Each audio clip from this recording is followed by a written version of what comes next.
The stars were calm. Earth had never looked more peaceful from orbit.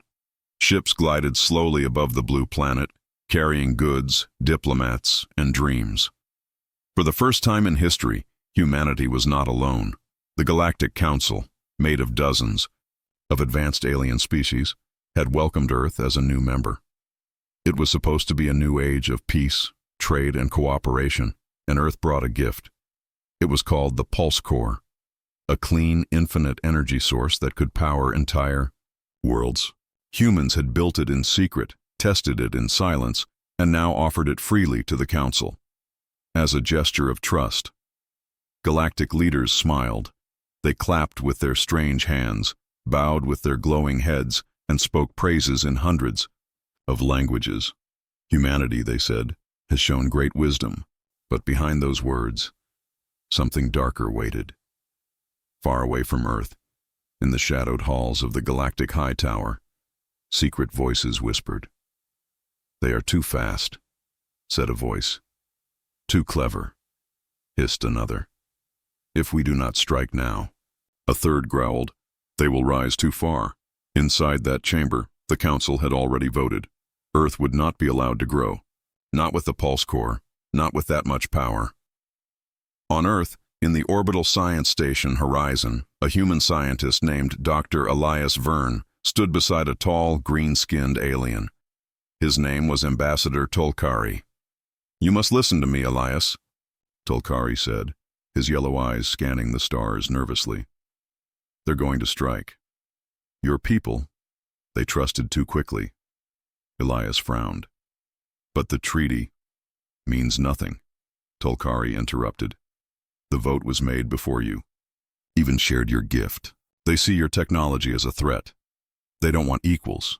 They want control." Elias shook his head. "We've already shared the Pulse Core. That changes everything." Tolkari's eyes darkened. "No, that's why they're coming." In the skies above, Council ships began to shift formation. The usual trade routes changed. Civilian ships disappeared. Unknown signals were intercepted near the moon. In Earth Command, located deep beneath the Rocky Mountains, General Rhea Miles watched the screens. "Something's off," she said, her voice sharp and steady. "Why are 3 Council fleets moving?" "Through Sector 9. There's nothing there." "Training drills?" one officer offered. Rhea didn't blink. "No, that's not a drill formation." She stood. Her mind moved quickly, too quickly for the younger officers in the room. Rhea had fought in Earth's last war. She had learned long ago to trust her instincts, and her instincts screamed betrayal. She opened a channel to all Earth colonies. "This is General Rhea Miles. All outposts move to Code Yellow. I repeat, prepare for potential conflict." It was already too late. Without warning, Earth's orbital satellites were blinded. One by one, they went dark. The system that watched the skies, the eyes of Earth, was gone. Then came the rain. Orbital plasma cannons, hidden within Council peace vessels, opened fire. Earth's skies burned. New York was the first to fall, then Beijing, then Nairobi. From the Pacific to the Arctic, flames reached for the clouds. Council ships descended like steel demons, destroying anything that looked like resistance. Communication towers, energy plants, defense systems, gone in seconds. Earth Command shook as a massive explosion tore through its upper bunkers. "Emergency override," Rhea shouted. "Seal the core." Red lights flashed. Dust filled the air. Officers screamed. Then silence. Only Rhea remained standing, blood on her face, staring at the ruined command center. She picked up a cracked radio and spoke only 2 words. Leviathan Protocol. Across the solar system, deep bunkers came to life. Moons trembled as massive underground doors opened. Black ships, designed in secret, rose from Titan, Europa, Mars, and beyond. These were Earth's last hope. The Black Arcs, fast, silent, and deadly. In a hidden base near Saturn, a pilot named Juno Kai strapped into one of the ships. She had trained for years, never knowing if Leviathan would be used. Now she knew. "We're at war," she whispered. In orbit, Elias ran through the burning corridors of Horizon Station. Sirens wailed. Fires burst from broken walls. Bodies floated. He reached the hangar.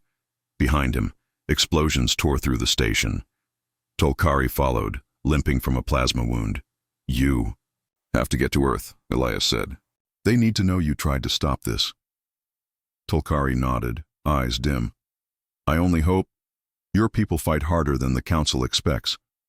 They boarded a small ship and launched just seconds before Horizon was ripped apart. On Earth, chaos ruled. Survivors tried to find shelter. The military fought to regroup. The skies were still falling. And yet, not everyone had surrendered. Rhea stood inside the Leviathan war room, now active beneath the Rocky Mountains. She looked at the surviving commanders, some young, some terrified, all waiting for leadership. "Today," she said, "we saw the truth. The Council doesn't want peace. They want power. They feared what we could become, so they tried to kill us first." She paused. Her voice grew cold. "They failed." She pointed to the galaxy map. "We have hidden fleets, hidden weapons, and one last chance. I will not beg for peace. I will not ask for mercy. From this moment forward, we are not their victims." She looked them in the eyes. "We are the storm. Prepare to strike back." Far away in the Council's central world, alien leaders watched the reports. "Earth survived," one muttered. "Their retaliation has begun," said another. Then the oldest among them, wrapped in robes of fire silk, spoke. "We have awakened something we may not be able to contain." In the shadows of the stars, the black arcs moved. Humanity had been betrayed, but they would not die quietly. Not this time. Darkness filled the sky above Earth. Fires still burned across continents. Smoke from destroyed cities stretched high into orbit. But in that darkness, something stirred. Deep beneath the surface of Earth, hidden for decades, ancient steel doors unlocked with a mechanical scream. Entire mountain ranges shook. Dust fell from ceilings that hadn't seen light in 100 years. A system that had once been called a myth by most of Earth's population was now online. Leviathan Protocol had begun. Far beneath the Rocky Mountains, inside the secret command center known only as Aegis Vault, General Rhea Miles stood before a glowing war map. Red dots blinked across Earth's surface, burning cities, lost military bases, dead satellites. But now, blue lights were starting to appear. Each blue dot was a black arc, and each one meant hope. "Report," Rhea said, her voice calm. 13 arcs launched from Mars," replied Commander Jal. 9 from Europa, 4 from Titan. All stealth systems are active. No Council scans have detected them yet. Rhea gave a tight nod. "Good, then they don't know what's coming." Far across the solar system, in the shadows of Jupiter, the massive ship Artemis 9 emerged from a crater on Ganymede. It looked like a giant black dagger. No windows, no colors, no mercy. Inside, the crew ran silent. They wore dark suits with no insignias. No one spoke unless necessary. Every breath was timed, every step planned. These were not ordinary soldiers. These were the forgotten, Earth's elite operators, trained for missions that never officially existed. Their mission was simple: strike hard, vanish, kill hope, in orbit. Near Venus, a Council fleet drifted in celebration. They had bombed Earth into silence. At least, that's what they believed. Their commanders laughed and drank, watching broadcasts of Earth's destruction on holographic screens. Then, without warning, their ship's lights died. One by one, the engines shut down. A red alarm blinked. "Something is inside the hull," said a confused technician. A second later, the Black Ark Phantom 6 ripped through the main engine bay like a ghost from hell. It didn't fire lasers. It entered the ship, cut through walls, and ejected the Council crew into space. No screams. No survivors. Back on Earth, Rhea watched the footage live. Council fleets were vanishing without warning. Reports came in. 2 fleets lost over the moon. Communication blackout near Mars orbit. Council ships retreating from outer colonies. A smile touched her lips for the first time since the betrayal. Let them wonder, she said. Let them fear us now. Meanwhile, Elias Verne's escape pod crashed into a frozen lake in northern Canada. The pod skidded, broke through ice, and sank halfway before stabilizing. Inside, Elias gasped for air. Blood on his forehead, smoke everywhere. Tolkari groaned beside him, one of his 3 arms crushed by debris. Elias activated the emergency beacon. This is Dr. Verne. I have information on Council war crimes. I need immediate extraction. Ambassador Tolkari is alive. Repeat, Ambassador is alive. The beacon blinked once, then twice. No reply. Elias looked up at the burning sky and whispered, "They're already here." In orbit, Council ships began, sweeping rural areas, searching for survivors, rebels, and escapees. But in one small corner of the galaxy, at a refueling station near Saturn, an old freighter docked quietly. It looked broken, barely flying. Inside that freighter was Juno Kai, Leviathan pilot. She had a mission: deliver a coded packet to Earth Command containing updated enemy fleet locations. What she didn't know was that someone was already waiting for her. As she stepped off the ship, blaster in hand, a shadow moved. A tall alien stepped forward. Pale blue skin, 3 eyes, council armor. But this one didn't raise a weapon. Instead, he lifted his hands and said, "I want to defect." Juno froze. Why? The alien glanced at the stars. Because the Council just ordered the bombing of my home planet. I no longer believe they seek order. They only want control. Juno slowly lowered her gun. Another strange truth was rising. The Council was breaking. From the inside Aegis Vault, General Rhea was briefing her surviving. "Commanders, we've done more than survive. We've struck fear into them." She paced before the massive holoscreen, showing galaxy sectors lighting up in blue. But this isn't victory. This is warning. She tapped the screen, zooming into Earth's outer colonies. These are our next targets, Council outposts, built on stolen resources. We take them. We take back our voice. One commander frowned. "Shouldn't we ask for peace talks first?" Rhea stared him down. "They asked for peace once. Then they dropped fire from the sky. No, we don't ask anymore." Somewhere in deep space, aboard the Council flagship Zareth, the supreme commander of the Council, Vorloon, stared at the growing list of fleet losses. "These humans," he said, voice heavy with frustration, "were not supposed to last a week." An aide trembled. "They have systems we never predicted, ships we've never seen, and there are reports they're using their own version of cloaking." Vorloon turned slowly. "Then perhaps we underestimated them. Again." He leaned forward, staring at the map of Earth's solar system. "Prepare the Omega Order." The aide blinked. "Sir, the Omega Order is extinction level." "Exactly," Vorloon whispered. "It's time they understood what real fear is." Back in the ruined Canadian forest, Elias and Tolkari had been hiding for nearly a day. Council drones searched the woods. Elias was freezing, his clothes soaked. Tolkari barely conscious. Then, a roar. From above, a dark shape descended. Silent, massive, a Leviathan dropship. The hatch opened. 2 armored soldiers emerged, grabbed Elias and Tolkari, and pulled them inside. "You're not supposed to be alive," one soldier said. Elias laughed weakly. "Neither are you." The ship vanished into the clouds. General Rhea stood alone in the command center. She looked at a photo on her wrist console. Her family, gone in the first wave. She closed the screen and turned to her new army. "This war wasn't our choice," she said. "But how it ends is." And far above, in the dark between planets, the black arcs moved again, faster, deadlier. Humanity was no longer a victim.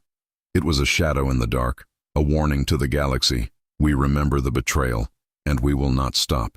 The stars were silent again, but it was a dangerous silence, like the breath before a storm.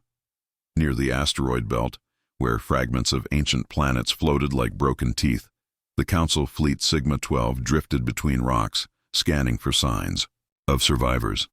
They were looking for human rebels, They didn't know the rebels were already watching them. Inside a hollowed-out asteroid, hidden beneath layers of rock and magnetic shielding, a team of Earth's finest Marines waited. They wore black exosuits, pulse rifles in hand, heart steady. Their leader, Captain Dane Riker, stood at the edge of a dark command deck, staring at a 3D projection of the Council fleet. 6 destroyers, he whispered. 1 carrier, no civilian ships, all military. Behind him, Juno Kai adjusted her flight suit. She had flown them there using a black arc called Viper 3, the size of a school bus but packed with weapons no one had ever seen.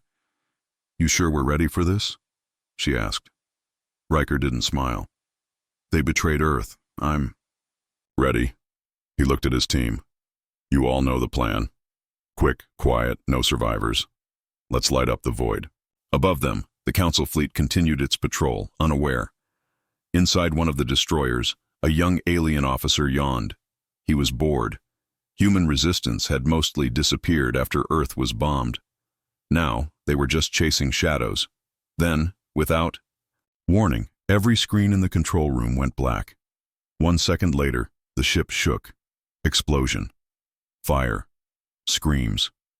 The asteroid beside them split in half, and something shot out of it. Viper 3 exploded forward, its cloaking system dropping for just a heartbeat to release a swarm of EMP torpedoes. Council ship engines failed instantly. In seconds, 3 destroyers were blind, drifting. Then came the boarding pods. Captain Riker's team smashed through the walls of the lead destroyer like knives through paper. The Council guards inside had no time to react. Bullets hissed. Blades flashed. No one survived. Riker moved like a shadow, clearing corridor after corridor with silent fury. His men used zero-gravity gear to move upside down along ceilings, dropping from above onto alien officers. In one hallway, a wounded Council commander raised his hands. "Mercy," he begged. Riker aimed. "We gave that once." He pulled the trigger. On the Council's remaining carrier, alarms screamed. Their admiral, a lizard-like alien named Carvex, tried to understand what was happening. "Where are they?" he roared. No life signs. "On scans!" his technician shouted. "They're inside the ships, but we can't track them." "Then burn the whole fleet if you must," Carvex screamed. "They are not ghosts. They're just humans." But fear had already taken root, because, one by one, the Council ships were dying, and no one saw it coming. Meanwhile, aboard Viper 3, Juno Kai looped around the final enemy cruiser, dodging plasma fire and firing sonic mines that ruptured enemy engines without leaving debris. She flew like the ship. Was part of her body, on her screen. Red blips vanished one by one. A slow smile crept across her face. "Black arcs," she whispered, "aren't made to fight fair." Back on Earth, inside Aegis Vault, General Rhea watched the live footage coming in from the ambush. The Council fleet was being erased in less than 15 minutes. One of her staff turned to her. "Do we send a message to the Council, Rhea?" Thought for a moment, then gave a sharp nod. "Broadcast it on all known frequencies. Show them what we did. Let the galaxy see we're not hiding anymore." Hours later, across thousands of worlds, alien citizens watched in horror as footage of the ambush played. Council ships burning, Council soldiers begging for help. The message that followed was simple. Rhea's voice, cold, clear. "You came to our world with smiles and poison. You dropped fire from the sky. We have survived. We have hunted your fleets. And now we're coming for those who gave the orders. This is not a warning. This is the fire. There will be no mercy." On the Council world of Zareth Prime, leaders gathered in panic. Vorlun, the Supreme Commander, slammed his fist on the table. "These humans were supposed to be nothing." Another leader, shaking, replied, "Then we created a monster. One that learns. One that fights harder when it's wounded. They are terrorists now," said a third. Vorlun growled, "No, they are becoming legends." Back in the asteroid belt, Captain Riker and his team gathered inside the still-burning husk of a Council carrier. They stood over the control room, watching files download onto a small device. "Get anything useful?" Juno asked. Riker nodded. "Fleet schedules, base locations, even internal Council debates." He looked at one file labeled Omega Protocol. "What's that?" Juno asked. Riker scrolled through it, eyes narrowing, his voice dropped to a whisper. "They're building a planet killer." Later, as Viper 3 disappeared into the void with its crew, the asteroid behind them exploded, erasing every trace of the ambush. The Black Arcs had come. They had struck, and now humanity knew something darker was on the horizon. The Council had tried to burn Earth. But now, the fire burned in space, and it belonged to us. Even stars can't hide the truth forever. Far beyond Pluto's orbit, in the silent black, the human deep space outpost Nix 47 floated alone. Its signal had been quiet for days, too quiet. General Rhea watched from her command chair as a drone feed from a Leviathan recon ship slowly approached the outpost. "No lights, no heat signature," said the tech officer. "Looks dead." Rhea leaned forward. "No station dies without a scream. Go closer." As the camera zoomed in, it caught something strange. Movement, small flashes, flickers of light. Then suddenly, the drone's signal cut out. Static filled the screen. Everyone froze. Then a new signal appeared, but it wasn't human. A council voice came through. Calm. Cold. "Your fire is impressive, General, but the dark holds secrets you've forgotten. We're already inside." The message ended. A slow, deep silence filled Aegis' vault. Then Rhea spoke. "They've infiltrated our outposts." At that same moment, Elias Verne sat inside a hidden lab beneath the ice of Europa. His hands trembled as he stared at data from the stolen council files. Tolkari, sitting beside him with a healing brace around his crushed arm, frowned. "What is it?" Elias turned the screen. "Project Parallax." It showed DNA scans, test chambers, and something far worse, council agents grown using human genetic material. Tolkari's eyes widened. "Clones?" "No," Elias said slowly. "Hybrids. Built to walk among us. Built to look like us." He looked up at Tolkari. "They could already be here, watching, waiting." In a secure hangar on Mars, Captain Riker arrived with his team from the asteroid ambush. Soldiers clapped. Them on the back cheered their return. But one woman didn't celebrate. Lieutenant Aaron Vale, base security chief, frowned at their ship logs. Something wasn't right. She studied the timestamps. Their ship had docked 4 minutes earlier than scheduled. Only one person had access codes to change docking records. The pilot, Juno Kai. That night, Aaron followed Juno through the base's maintenance tunnels. Juno moved fast, quiet, like she'd done it before. Aaron stayed back, pistol drawn. Juno stopped at a secured panel and typed a code. The wall slid open. Aaron gasped. Inside was a glowing console. Not human tech. It pulsed with alien light. And then Juno turned. Her face was calm, but her eyes glowed faintly blue. Too faint for normal eyes, not for Aaron's. "Who are you really?" Aaron demanded. Juno smiled. "I'm the reason you're losing this war from the inside." Then she attacked. Fists flew in the dark. Aaron fought like a soldier. But Juno moved faster, stronger, unnaturally so. Aaron was thrown against a pipe, bleeding from her mouth. She aimed and fired, missed. Juno vanished into the shadows. The alarm blared seconds later. "Security breach, unknown intruder, engineering." "Deck compromised." General Rhea listened to the report in silence. "A spy, a council hybrid, inside Leviathan Command." She looked around the war room. "Find her," she said coldly, "and find out how many more are wearing our uniforms." Back on Europa, Elias and Tolkari stared at a growing list of names. Dozens, all humans working in key locations, research, defense, politics. Each one matched a council hybrid pattern. "They didn't just attack from space," Elias whispered. "They planted seeds in us years ago," Tolkari growled. "They never planned to share the galaxy, only to own it." At the edge of the solar system, a council spy ship waited in silence. Inside, Juno Kai sat at the command chair, now fully transformed. Her skin shimmered slightly. Her voice was metallic. Behind her stood 5 more hybrids, their faces blank. Perfect copies of human soldiers. Juno activated a console. Send the signal. Begin the purge. Operation Emberfall is live. The lights dimmed. The war was no longer just in space. It was in the blood. Back on Earth, inside the mountain stronghold, Rhea gathered her command staff. She looked at their faces one by one. "Trusted all of you," she said. "But from now on, trust isn't enough." She turned to the screen. The face of Elias Verne appeared. "We have confirmation. They're inside. Disguised. Planning something big." Elias nodded grimly. "We must test every officer, every base, every ship." Rhea looked out the window at the burning sky beyond. "The clouds. They tried to break us from above," she whispered.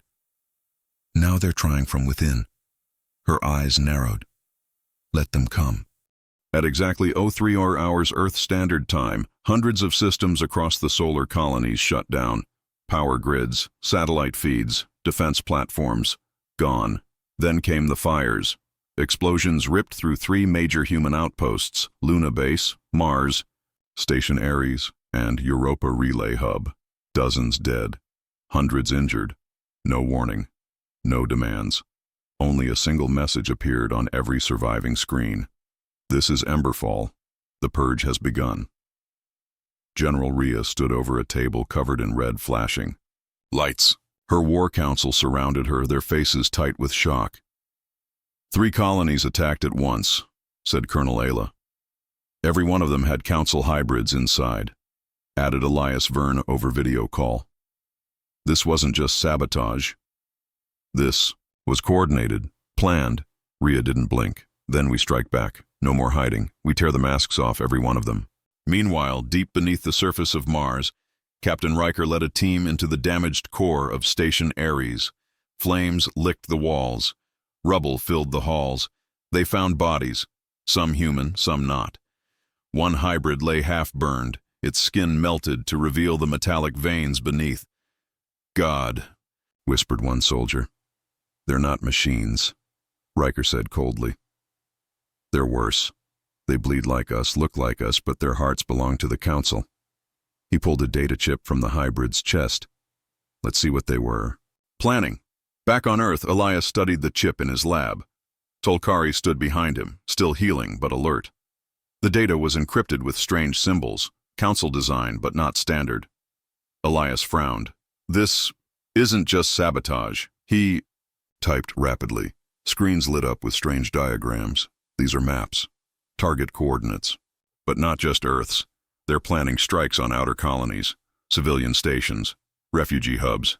Tolkari's eyes narrowed. "They want chaos," Elias nodded. "And they're doing it without using a single ship. Just people who look like us."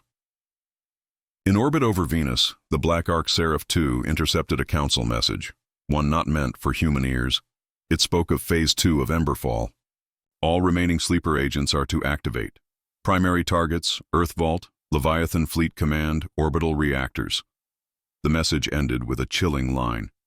"By cycle's end, humanity will drown in its own blood." Inside Aegis Vault, General Rhea slammed her fist on the table. "We've been too slow." Elias appeared on the screen again. "Then we move fast. I've built a scanner. It reads thermal signals from hybrids. They run colder than us. I can retrofit it into Leviathan suits. You'll know who's real and who's not." Rhea nodded. "We deploy immediately." She looked at her staff. "From now on, we trust no one without a scan." The scans revealed the truth. In just 48 hours, 52 hybrids were found inside Earth bases. 2 of them were officers. One was a pilot. Another had access to reactor codes. They were all executed on site. It wasn't justice. It was survival. In the middle of it all, Aaron Vale hunted Junokai across a dead satellite city in low orbit. The place was dark, broken, left behind years ago. Now it was the perfect hiding place. Aaron moved through the debris with her rifle raised, eyes scanning for motion. Then she heard a soft click. Too late, a blade slashed across her back. She rolled, fired twice, missed. Juno stepped out of the shadows, eyes glowing faintly. "You're a survivor," she said. "That makes you dangerous." Aaron spat blood. "So, Are you? But only until I stopped breathing. Then she fired a single, perfectly placed shot, right into Juno's left eye. The hybrid screamed and fell, but Erin didn't wait. She vanished into the darkness. On the edge of the solar system, the Council's secret fleet watched silently. Commander Vorloon stood aboard the Zareth dreadnought, arms crossed. A new voice spoke behind him. A Council spy. Phase 1 complete. Emberfall has weakened them. Vorloon nodded. Then we begin Phase 2. The spy hesitated.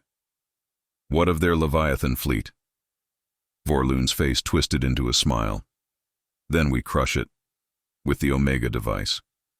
Back on Earth, Rhea stood before a full Leviathan strike force for the first time since the war began. Hundreds of elite soldiers, pilots, hackers, ghosts. She raised her voice. They burned our skies, lied to our faces, walked among us in our homes. And now they think we're broken. She paused. They're wrong. The soldiers raised their fists. Rhea shouted, We are Leviathan, and the galaxy just made the worst mistake of its life. The chamber erupted in thunder. The fire was rising, and Emberfall was just the beginning. Some weapons don't need to fire. They just need to exist. Far beyond Neptune, deep in a region of dead stars, the Council dreadnought Zareth drifted through the black like a ghost.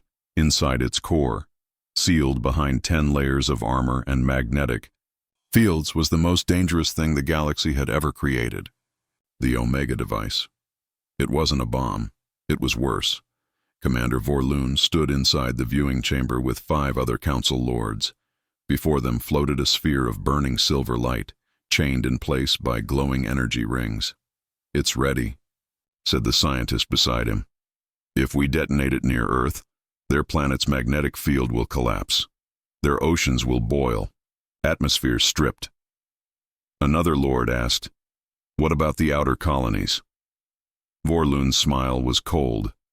They'll fall into panic. Humanity is already fractured. This ends them, forever. Back on Earth, General Rhea stood in a dark war room, watching intel from Elias Vern's lab. Elias looked pale. He pointed at a hologram of the Omega device captured from Council files. This thing bends gravity like a black hole, he said. If they bring it close to Earth, they won't even need to fire. It'll rip us apart. Tolkari stepped forward. Even the Council fears it. They only built one. They swore never to use it. Elias nodded. And now they're about to break their oath. Rhea turned to her command team. We can't let it get near Earth. Colonel Ayla frowned. How do we destroy it? Elias hesitated. There's only one way. Overload its stabilizers from inside. But that would be a suicide mission. Rhea didn't blink.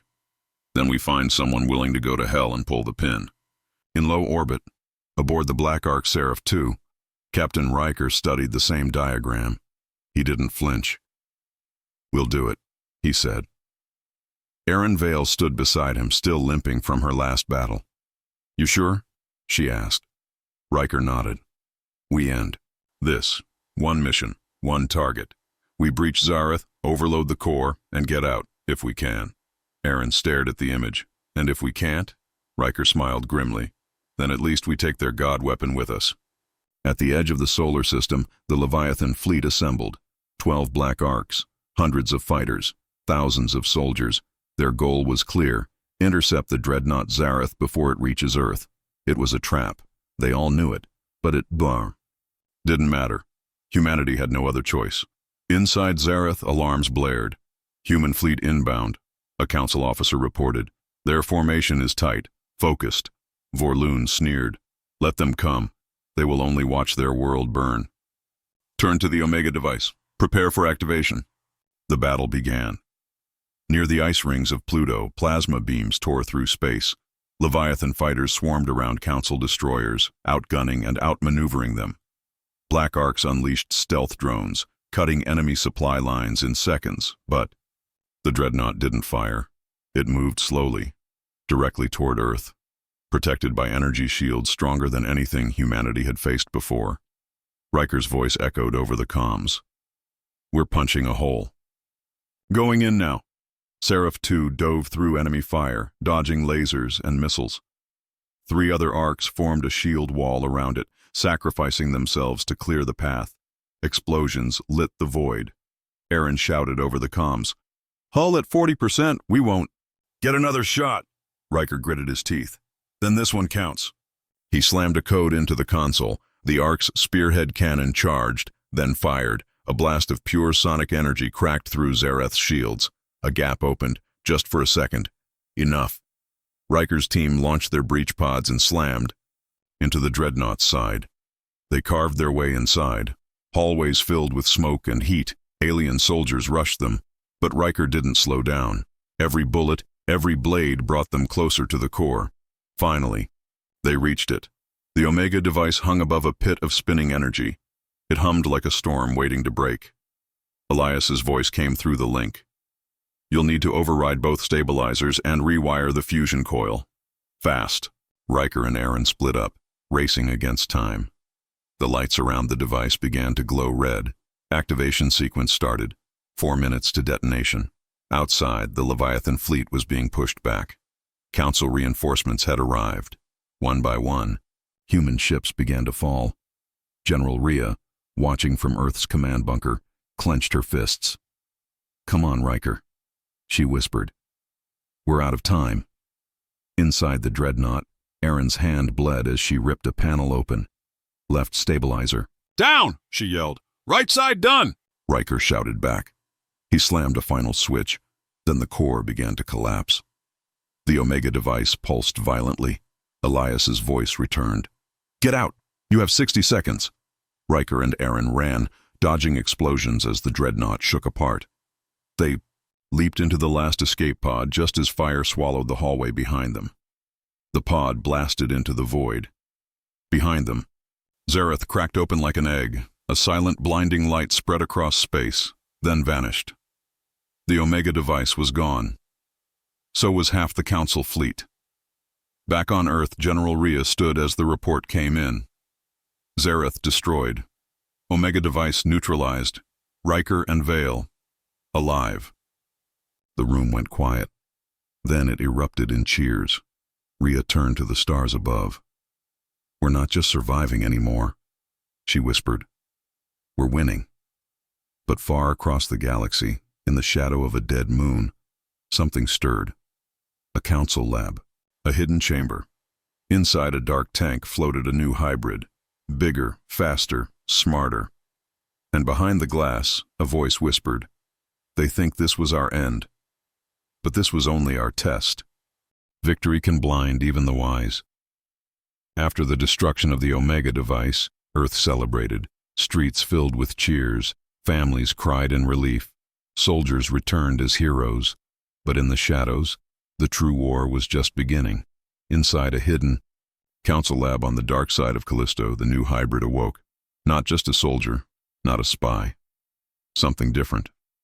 Its body was lean, armored under pale skin. Its eyes were gold. And unlike the others, it remembered pain. Its name was Karnas, and it hated its creators. A council scientist stood before Karnas.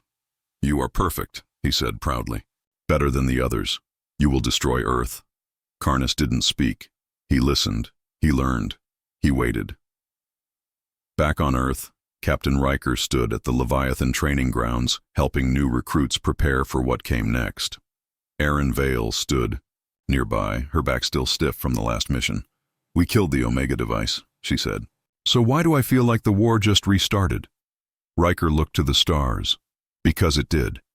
Meanwhile, Elias Verne studied council signals from across the solar system. Something strange was happening.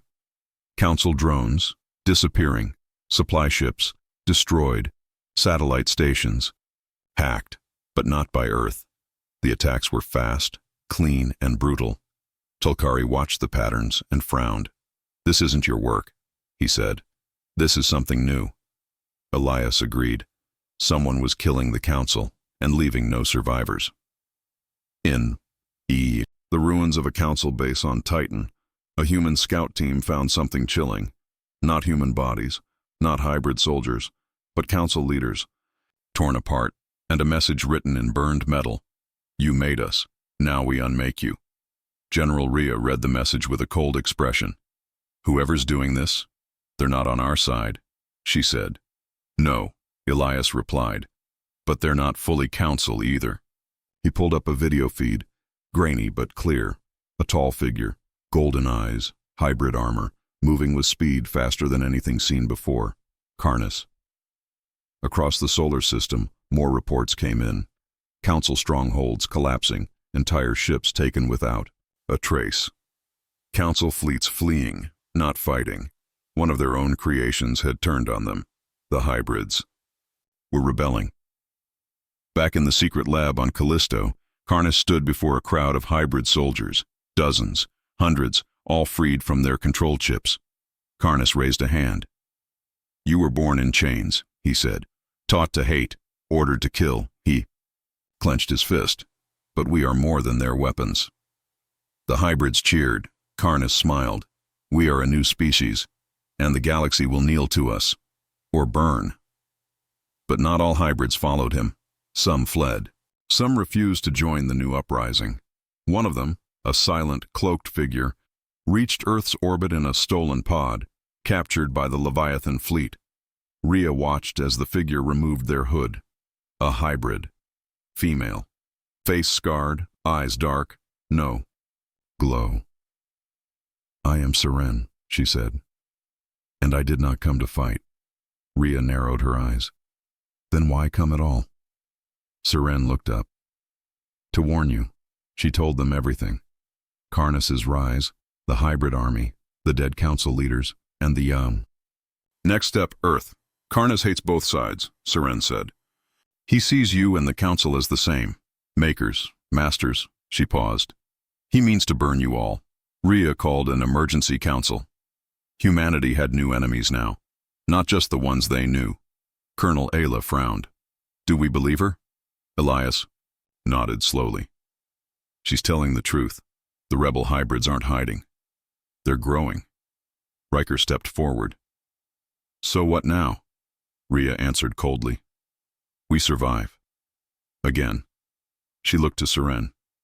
And you're going to help us kill your own kind. Seren didn't flinch. I'm not helping you, she said. I'm helping the galaxy survive.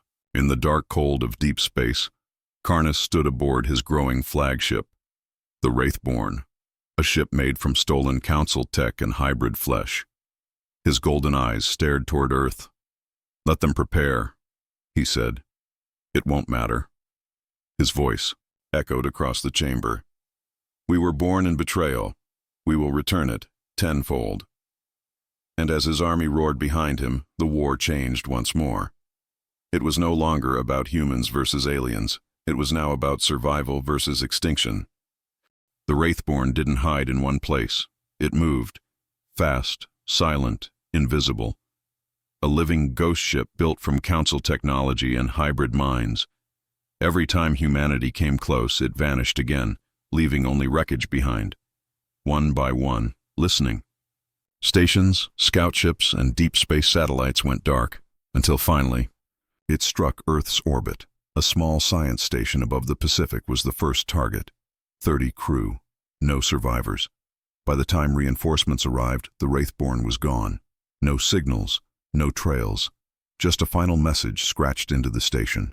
Wall. You created us. Now we erase you. General Rhea stood in the command room of Aegis Vault, watching the report in silence. She turned to Elias Verne. How do we find a ghost? Elias sighed. Not with scanners, but maybe with a mind. He nodded towards Seren, the rogue hybrid. Seren sat in a high-security chamber, calm but unreadable. Elias entered, placing a device on the table, a neural tracker. We built this to, scan hybrid brain signals, he said. But I think we can reverse it. Seren tilted her head. You want me to find Karnas? Yes. Seren closed her eyes. He won't hide from me. He'll call me. Hours later, Seren lay in a biolink pod. Electrodes wrapped around her skull. Elias monitored her vitals. Then, spikes. Her eyes snapped open, glowing dimly. I see, It, she whispered. The Wraithborn, moving through the asteroid fields beyond Mars, feeding on metal, fuel, and mines. Rhea stepped closer. Can you lead us there? Seren looked up. Yes, but you won't like what you find. The Leviathan fleet moved out within the hour. 5 black Arcs, 2 Council-hacked stealth ships, and 1 pod carrying Seren. Their goal? Trap the Wraithborn, not destroy it, board it, and kill Karnas before he vanished again. The fleet entered the asteroid belt near Mars. Debris everywhere. Visibility low. They moved slowly, scanning for energy spikes. Then, the shadows moved. Aaron Vale's voice crackled through comms. Something's shifting. 3 o'clock. Then the asteroids exploded outward. The Wraithborn rose from the rocks, massive and silent, like a sea monster breaching black water. Before the fleet could react, hybrid drones launched from its hull. Fast. Silent. Deadly. 1 black Arc was torn, apart in seconds. Shields down. Hull breach, someone screamed. Riker barked orders. Push forward. Get us inside. Seraph 2 launched its boarding team, Riker, Aaron, Seren, and a dozen Leviathan elites. They breached the Wraithborn's skin. Organic metal screamed as they cut through. Inside, darkness. The halls pulsed like veins. Walls dripped with oil and blood. Whispers echoed all around. Seren whispered, "He knows we're here." They moved fast, weapons raised, deeper into the ship's heart. Hybrid bodies stirred in tanks along the walls, half-grown, twitching, watching. Riker planted charges. Aaron hacked control doors. Every step forward cost them a man. Then, Seren stopped. He's close. They reached the Wraithborn's core. A throne of flesh and steel stood in the center, and on it, Karnas, his golden eyes locked on Seren. "You brought them here." "I brought justice," she replied. Karnas rose slowly. "You disappoint me, sister." Riker raised his weapon. "You're done, Karnas." Karnas didn't flinch. "You don't understand what's coming. I was only the beginning." Then, he charged. The battle was brutal. Faster than any soldier, stronger than any machine. Karnas fought like a storm. Riker and Aaron fired everything they had. Seren launched into the air, blades flashing, but Karnas shrugged off damage like smoke. Then, Aaron landed a shot in his spine. Seren moved in for the kill, but Karnas grabbed her by the throat. "Kill me," he whispered, "and you kill your future." Seren's eyes burned. "Then I'll make a new one." She drove her blade through his heart. Karnas collapsed. The Wraithborn screamed, a sound from every wall, every pipe. The ship was Karnas, and now it was dying. Riker shouted, "Move!" They sprinted back through the burning halls. As they launched out in pods, the Wraithborn tore itself apart behind them. No explosion, just silence. Back on Earth, Rhea received the news. Karnas was dead. The Wraithborn, destroyed. But not everyone. Celebrated, Elias studied the final scan from the core. 1 line of code, hidden inside the Wraithborn systems. He read it aloud, his voice shaking. Project Echelon, Stage 3, Awakening. He turned to Rhea. This isn't over. Far across the stars, in a council vault thought abandoned, 12 lights flickered. On 12 pods opened, and 12 new hybrids stepped into the cold, smarter, deadlier, connected. The galaxy would soon learn. The real war was just beginning. The galaxy held its breath. Karnas was gone. The Wraithborn destroyed. Earth survived again. But in truth, humanity had only won a battle. The real war was about to begin. Deep in a council vault on a hidden moon, Project Echelon awakened. 12 hybrids, unlike any before. Not grown, they were built, each designed from a different species, each perfected for one purpose: extermination. Inside the cold steel chamber, the Echelon units stepped forward, no emotions, no thoughts of revenge, only programming. A glowing voice echoed through the vault. Protocol Phase 3 activated. Targets: Earth, Leviathan Command, Rogue Hybrid, Seren. No mercy. Back on Earth, Elias Verne paced inside the war lab. He pulled up files recovered from the Wraithborn's destroyed core, schematics, blueprints, genetic maps. At the center, Project Echelon. His face went pale. These weren't like Karnas, he said. These were planned before the war even started. General Rhea frowned. Why build them and not use them? Elias looked at her. Because they were the endgame. Seren stood at the edge of the hangar, watching Earth's sky. She felt something, a pulse, a signal in her bones. They're awake, she said. Riker walked over. The Echelon hybrids? She nodded slowly. They're hunting, and they're already close. At that moment, a distress signal came in from the Europa base, a science outpost orbiting Jupiter. Last report. We are under attack. Something's inside, moving too fast. Then static. Rhea gave the order without hesitation. Send the fleet. Seraph 2 and 2 Black Arcs jumped to Europa. What they found was silence. The base had been ripped open from the inside. No survivors. Not one bullet fired. No alarms. Just a perfect kill. Like ghosts had passed through. Aaron Vale checked the security logs. All the cameras had gone dark at the same time, each exactly 4.5 seconds before death. How? She whispered. Riker's voice was tight. We're fighting machines that learn, plan, evolve. He looked at the dead crew, and they've already started. Across the next 48 hours, 3 more colonies fell. No patterns, no messages, no survivors, only one clue. A mark carved into every command console, a circle, with 12 lines drawn through it, 12 echelon units, 12 deaths every time.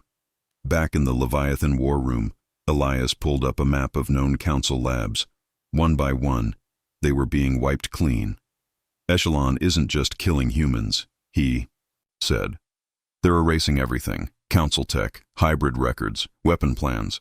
Tolkari's voice was grim. They want a clean slate, a galaxy with only them. The Leviathan High Command voted to launch a preemptive strike, destroy every known council research vault. But Rhea shook her head. We don't even know where the Echelon core is. Seren stepped forward. I do. Everyone turned.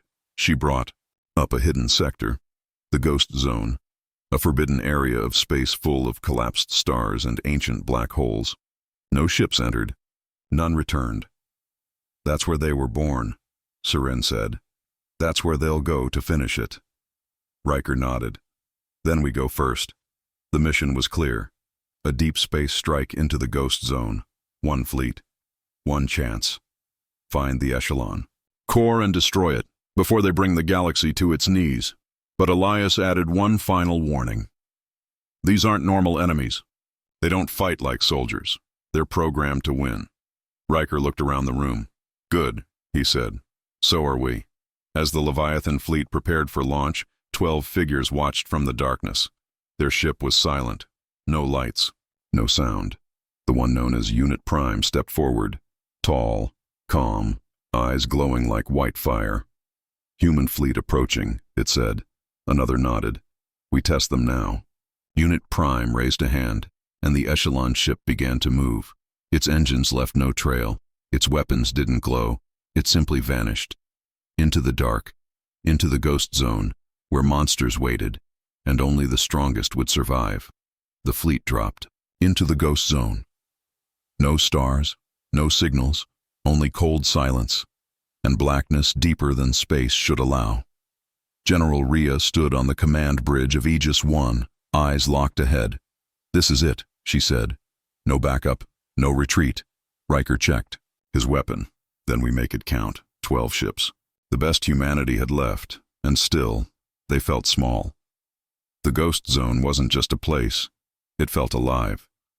Elias Verne watched his monitors spike. This area bends gravity, time, even light. He turned pale. Something's warping space around us. We're inside a machine. Then the signal came. Faint, repeating. Unit Prime, ready. And the attack began. The enemy ship appeared like a shadow from nowhere. One moment, empty void. The next, Echelon core, Massive, living, silent, built. From asteroid rock, hybrid metal, and deep space death, its hull opened, and the 12 emerged. Echelon. 12 perfect killers. One goal: end humanity. The first clash was instant. 4 black arcs destroyed in the first wave. Seraph 3 collided with an energy net and vanished in white fire, but humanity fought back. Riker led the boarding party with Aaron and Seren. They landed on the Echelon core and forced entry. Blades met plasma, steel met bone. No words, just war. Inside the core, everything pulsed like a living heart. Elias guided the team remotely. "There's a power node deep below," he said. "You destroy that, you kill the whole system." Aaron's boots clanked against the metal floor. "Let's make this heart stop beating." They moved fast, through corridors shifting shape. Traps activated. Walls changed. Time stuttered. Riker aged a year in 5 seconds. Seren burned and healed in one breath, but they pushed forward until Unit Prime appeared. It didn't speak. It felt like gravity crushing hope. It moved faster than thought. Riker fired, missed. Aaron jumped, cut. Seren struck, blocked. Then Seren yelled, "Go! I'll hold it." Riker shouted, "No!" But she pushed them into the lower chamber. Doors slammed shut. Seren stood alone, her voice calm. "I was made for this." In the final chamber, a giant glowing orb pulsed, the power core. Elias came. "Over comms. Strike the center, but it'll trigger self-destruction." Aaron smiled grimly. "We weren't planning to live forever." Riker pulled out the Leviathan explosive core. "I'll stay. You go." Aaron shook her head. "Then we both stay." Together, they planted the bomb. Timer. 90 seconds. Outside, the Echelon units sensed the shift. Unit Prime felt Seren weaken, but not die. Something new was happening. Emotion? Pain. It didn't matter. Too late. The explosion tore through the core. Echelon systems failed. One by one, the 12 flickered out. Unit Prime collapsed, eyes still glowing. Then nothing. The ghost zone shook. Reality bent. The core imploded. Aegis 1 barely escaped, its hull cracked and bleeding. From the viewing deck, Rhea watched the void collapse behind them. No signs. No signals. Only silence. Then, Elias's voice crackled in. "I think they did it." Weeks later, a statue stood in Earth's capital. Riker, Aaron, Seren. 3 names. 1 war. Victory came at a cost. But humanity had proven one thing. They don't break. They warn once. Then, they bring fire. As the sun rose over a new Earth, Rhea looked to the stars. The Council was gone, the hybrids destroyed, Echelon erased. But the galaxy was watching. And next time, there would be no betrayal, no mercy, just the force of a species that had learned how to survive by becoming legend.